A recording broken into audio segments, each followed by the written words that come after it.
एक गांव में एक लकड़हारा रहता था और वह रोजाना ही एक घर में जाता था और आवाज़ लगाता था। मालकिन बाहर आती थी और उसे कुछ लकड़ियां दे देती थी और उन लकड़ियों को वह बाहर ले जाकर उनके छोटे छोटे टुकड़े कर देता था और उन टुकड़ों को उठाकर वह वापस मालकिन को दे देता था और मालकिन उन टुकड़ों को लेकर अंदर रख देती थी और उसके बदले में उसे कुछ पैसे दे देती थी और उन पैसों से वह अपने आलसी और नालायक बेटे को लिखा पढ़ा रहा था, जो कि वह बहुत ही आलसी था।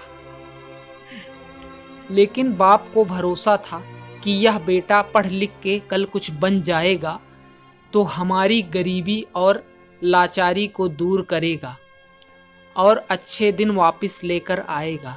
लेकिन बाप के जाते ही वह लड़का फिर से ही आलस में डूब जाता है। बहुत सारा पैसा जमा करके पिताजी ने उसे शहर भेज दिया पढ़ने के लिए और वह लड़का शहर चला जाता है पढ़ने के लिए।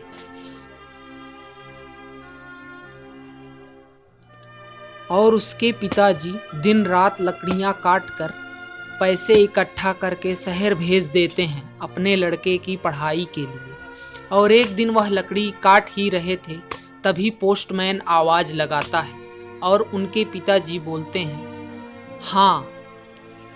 तभी पोस्टमैन आकर उन्हें एक खत देता है जिसमें लिखा था कि उनके बेटे को नौकरी मिल गई है और वह बहुत जल्द गांव भी आ रहा है। और कुछ समय बाद उनका बेटा गांव लौटा।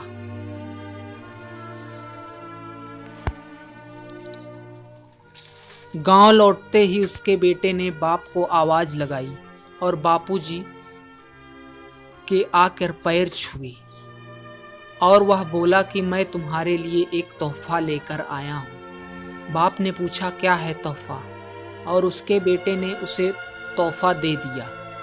तोहफा खोलते ही बाप की आंखें फटी की फटी रह गई क्योंकि उसमें एक बड़ी कुल्हाड़ी थी। और बाप ने पूछा यह किस लिए? तभी बेटे ने कहा छोटी कुल्हाड़ी से काटते हैं कम लकड़ी और बड़ी से ज़्यादा तो ज़्यादा पैसा आएगा। तभी बाप पागल हो गया और कुल्हाड़ी को इधर उधर नचाने लगा। इसीलिए कहते हैं बेवजह किसी के ऊपर मेहनत करके कोई फ़ायदा नहीं।